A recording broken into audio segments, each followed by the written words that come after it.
পড়াশোনা কত শত এক্সাম লাইফ হলো তাল গোল যেন এক মহাজাম একটু ব্রেক চাই নো মোর টেনশন টিফিনের ফাঁকে হবে আজ সব অবসান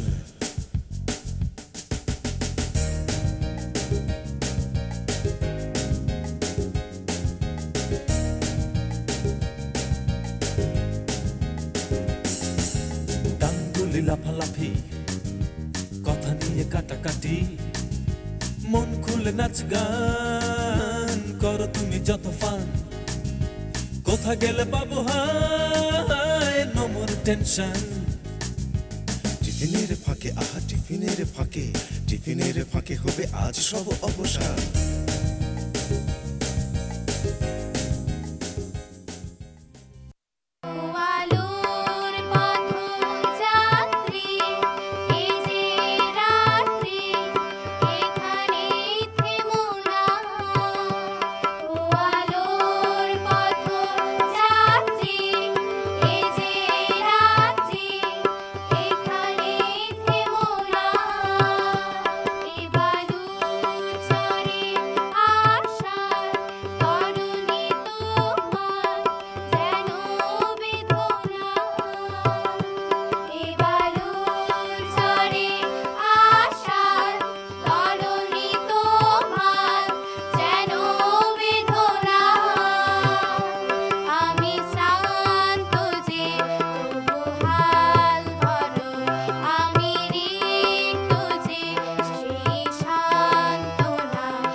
আমি লিটা এবং আমাদের প্রাণ জুনিয়র টিফিনের ফাঁকের পুরো টিম আজ কোথায় চলে এসেছে জানো? আমরা আজ চলে এসেছি ঢাকার থেকে অনেক দূরে ময়মনসিংহে। আর এখানে আছে এখানকার স্কুলের সব বন্ধুরা আমাদের সাথে। বন্ধুরা, তোমাদের স্কুলের নামটা কি? হ্যাঁ বন্ধুরা, আজ আমরা চলে এসেছি মুসলিম বালিকা উচ্চ বিদ্যালয় এবং কলেজে। আর এখানে এদের সুন্দর একটা পারফরমেন্স আমরা অলরেডি দেখে ফেলেছি। আরও দেখব গান, নাচ, ছবি আঁকা। আমাদের সাথেই থাকো। সেরাদের সেরা। আমাদের সাথে আছে এই স্কুলের সেরা চৌকস সিমরি অর্নি সাংমা। তার জন্য আছে একটা ছোট্ট ক্রেস্ট। আমাদের সাথে আরও আছে এই স্কুলের প্রাক্তন ছাত্রী মাহমুদা হোসেন মলি। তার জন্য রয়েছে আমাদের পক্ষ থেকে ছোট্ট একটা ক্রেস্ট। আমাদের সাথে আরও উপস্থিত আছেন এই স্কুলের অধ্যক্ষ ডক্টর মেজর মোহাম্মদ শাহাবুদ্দিন। তার জন্য রয়েছে প্রাণ জুনিয়র টিফিনের ফাঁকের পক্ষ থেকে এই শুভেচ্ছা উপহার। এবার তোমার কাছে আসছি, তুমি যেই সেরাদের সেরা হলে তোমার কেমন লাগছে? আমার আজকে খুবই খুশি লাগছে। তুমি বড় হয়ে কি হতে চাও?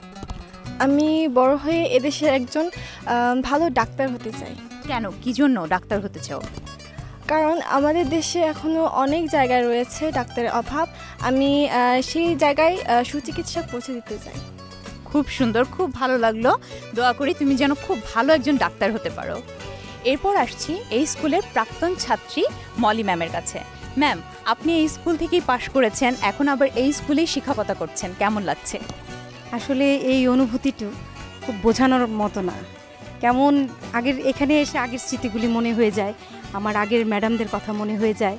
যেমন আমার সৌভাগ্য, এখানে আমার দুজন ম্যাডাম আছেন যাদেরকে আমি পেয়েছিলাম। এখন ওনাদের সাথে আমি কলিগ, আমি এটা বলবো না, আমি ওনাদের কাছে এখন কাজ শিখছি, এটা বলা যায়। আর তাছাড়া একজন আমাদের অধ্যক্ষ, আমার সৌভাগ্য যে আমি ওনার এখানে কাজ শিখতে পাচ্ছি। আর আমি যেটা অনুভব করি ক্লাসে গিয়ে, আমি সবসময় আমার স্টুডেন্টদেরকে বলি যে আমরা যে দুষ্টামিগুলি করতাম, যে পড়াশোনাটা নষ্ট হতো, আমি সবসময় ক্লাসে গিয়ে পড়াশোনার ফাঁকে সবসময় আমি ওদেরকে এই কথাগুলি বলি যে এইগুলি করে অন্তত সময়টা নষ্ট করো না, পড়াশোনাটা অন্তত ঠিকভাবে করো। চমৎকার, আপনাকে অসংখ্য ধন্যবাদ। আপনাকে অনেক ধন্যবাদ। এবার আমরা চলে যাচ্ছি আমাদের সবার প্রিয় অধ্যক্ষ স্যারের কাছে। স্যার, আপনার কাছে একটু জানতে চাই যে আপনি এই ছোট ছোট বাচ্চাদেরকে শিক্ষাদান করছেন, কিংবা আপনার একটা যে টিচারদের একটা টিম আছে তাদের সাথে কাজ করছেন, কেমন লাগছে, কেমন লাগে? এই অনুভূতিটা আমার জন্য অনেক বড় পাওয়ার। কারণ হচ্ছে যে আমি যাদের নিয়ে কাজ করি তারা অত্যন্ত ছোট, ক্লাস 6 থেকে এরা আছে এখানে।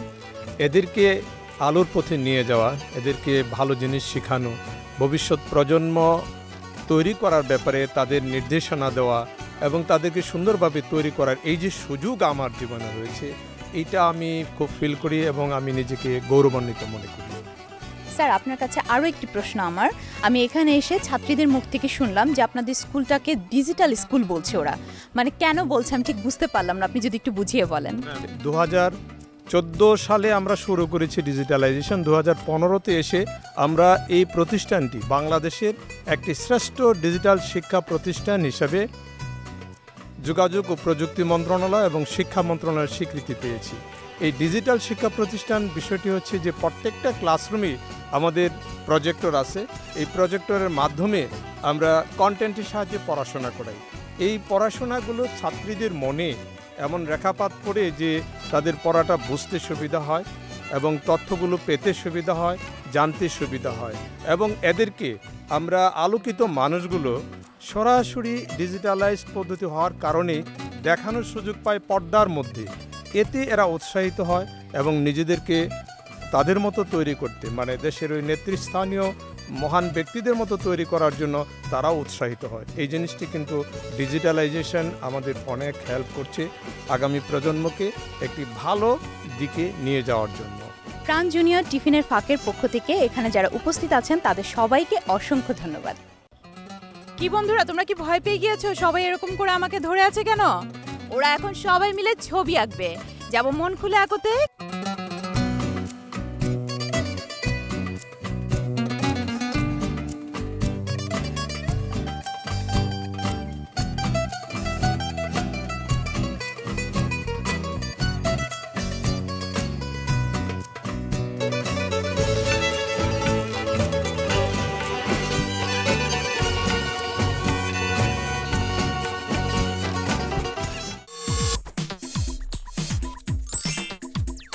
টিফিনের ফাঁকের এই পার্টটা হলো আমার সবচেয়ে পছন্দের। এত সুন্দর সুন্দর ছবি দেখা যায়, ছবিগুলো খুব কালারফুল, খুব সুন্দর হয়। চলো দেখে নেই বন্ধুদের ছবিগুলো। বাহ, চমৎকার সব ছবি এঁকেছো। কি এঁকেছো তুমি? শীতকালের দৃশ্য। শীতকালের দৃশ্য। এখানে কি মা পিঠা বানাচ্ছে, তুমি আর তোমার ভাই খাচ্ছো? তুমি কি এঁকেছো? শীতকালের ছবি। আবার এখানে দেখতে পাচ্ছি একটা বউ পালকিতে করে যাচ্ছে। বাহ, চমৎকার। ওরা কি করছে তোমার ছবিতে? আচ্ছা, ওরা হলো আমাদের যে আদিবাসীদের যে নৃত্য আছে সেটা করছে। বাহ, চমৎকার। বন্ধুরা, তোমরাও কিন্তু এই ছবিগুলো বারবার দেখতে পারো এবং পেতে পারো। সেটা করতে হলে তোমাদের যেতে হবে www.tiffinefake.com এ। আর ওয়েবসাইটে দিতে হলে তো ছবিগুলো আমাকে দিয়ে দিতে হবে। বন্ধুরা, আমাকে ছবিগুলো দিয়ে দাও। সুরের খেলা। আজ আমাদের সাথে সুরের খেলায় আছে ছোট্ট মিষ্টি একটা বন্ধু। বন্ধু, তোমার নাম কি? মায়াবী রেনেসা। আচ্ছা, তুমি আজ কি গান করছো? আজকে আমি একটি দেশাত্মবোধক গান করছি। এই বাংলার মাটিতে মাগো জন্ম আমায় দিও, এই আকাশ নদী পাহাড় আমার বড় প্রিয়, এই বাংলার মাটিতে মাগো জন্ম আমায় দিও।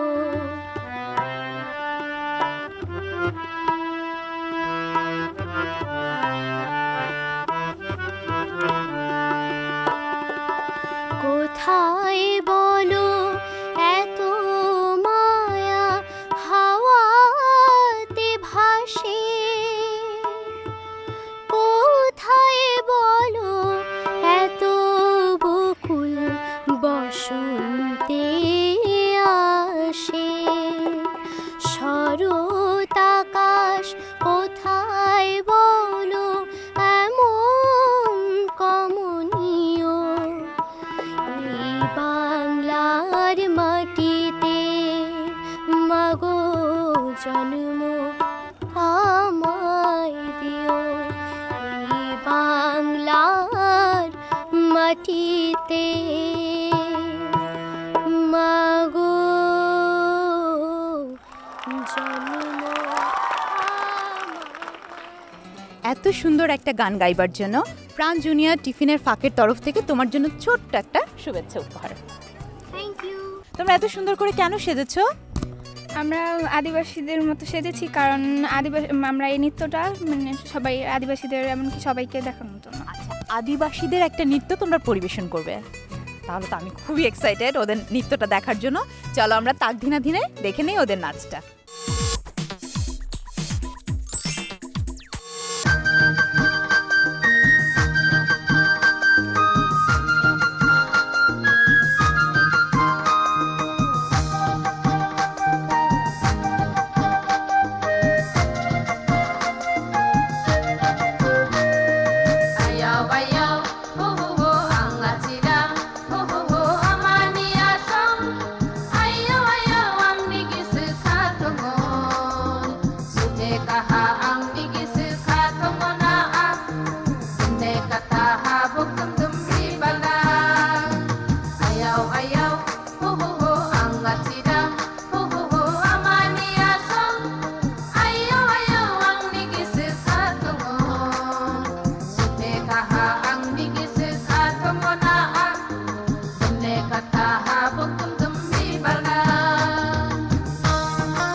যত কথায় আমরা আর কথা না বাড়াই, কথা শুনবো বন্ধুদের।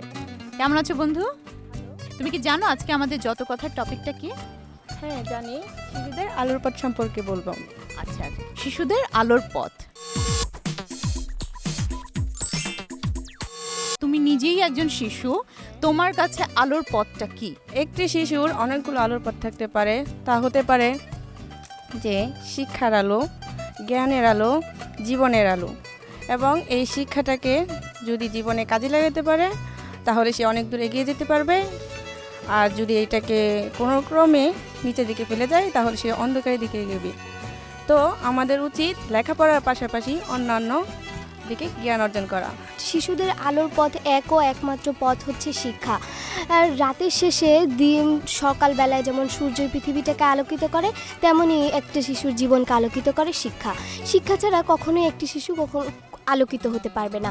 একজন শিক্ষিত নাগরিকই পারে একটা দেশকে উন্নতির দিকে ধাবিত করতে। যদি একটি শিশু ছোটবেলা থেকেই এরকম আলোকিত হয়ে বড় হয়ে ওঠে তাহলে একদিন সে নিশ্চয়ই আমাদের এই দেশকে উন্নতির দিকে নিয়ে যেতে পারবে। শিশুরাই আমাদের ভবিষ্যতের প্রজন্ম, তাদের হাত ধরেই গড়ে উঠবে আমাদের এই সোনার বাংলা। তারা যেভাবে চলবে সেভাবেই গড়ে উঠবে আমাদের সোনার বাংলা। তাই প্রথমেই উচিত তাদের শিক্ষার পথে পরিচালনা করা।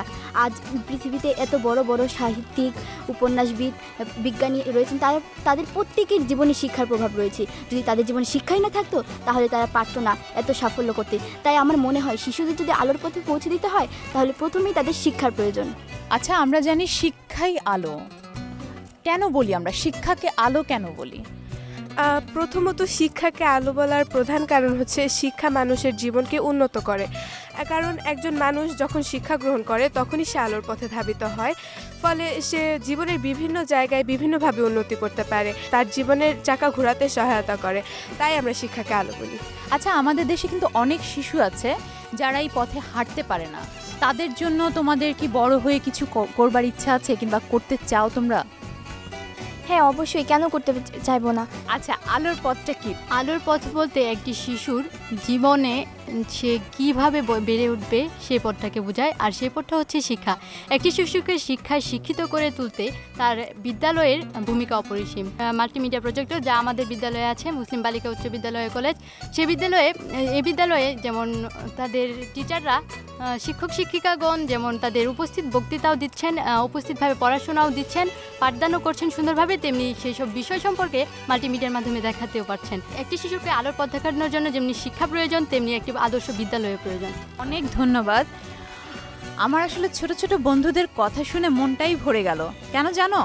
কারণ তোমরাই কিন্তু পরবর্তী প্রজন্ম, তোমরাই আমাদের দেশটাকে ভবিষ্যতে আরও অনেক বেশি উন্নত, আরও অনেক বেশি সুন্দর করে তুলবে। আর তোমাদের চিন্তা চেতনা এত সুন্দর দেখে আমি মুগ্ধ হয়ে গেলাম। আর তোমাদের জন্য রয়েছে প্রাণ জুনিয়র টিফিনের ফাঁকের পক্ষ থেকে ছোট্ট একটা উপহার। পড়ে গেছে টিফিনের ঘন্টা, চলে যেতে হবে এখন। তোমাদেরকে কথা দিয়ে যাচ্ছি, যাব নতুন কোন স্কুলে, নতুন নতুন বন্ধুদের সাথে করব অনেক মজা। ততদিন পর্যন্ত তোমরা ভালো থাকো, সুস্থ থাকো, সুন্দর থাকো। আল্লাহ হাফেজ।